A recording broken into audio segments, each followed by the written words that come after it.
natin. Alam ko po darating ang panahon na ang inyong mga daliri ay gagamitin at bibilhin.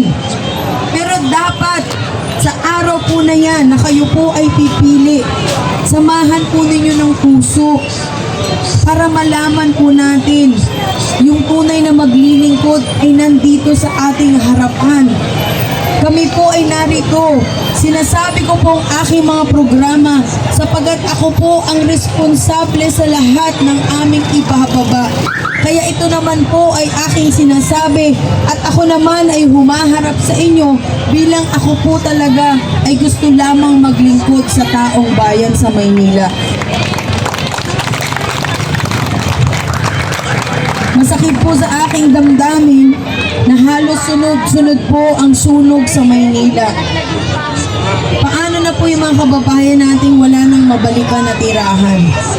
Paano na po yung mga kabataan natin na marami sana silang talent na pwedeng ma-improve pero walang pagkakataon?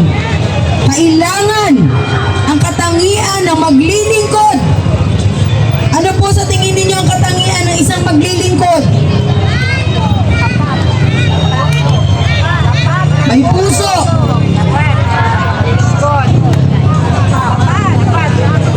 Para sa akin, ang number 1 po na katangian ng isang taong maglilingkod ay hindi magnanakaw. Kailangan bukod sa may puso at pagmamalasakit, kailangan hindi mo kukunin ang pondo ng bayan. Ito po ang pinakamahalaga para sa atin sapagkat kung hindi po ibababa ang pondo, wala pong mangyayari sa Maynila. Ang kailangan po natin ngayon, pagsikapan na tayo po ay magkaisa para sa iisang programa at sana kayo po ay proud sa akin na lumahok sa nalalapit na halalan bilang mayora ng Maynila.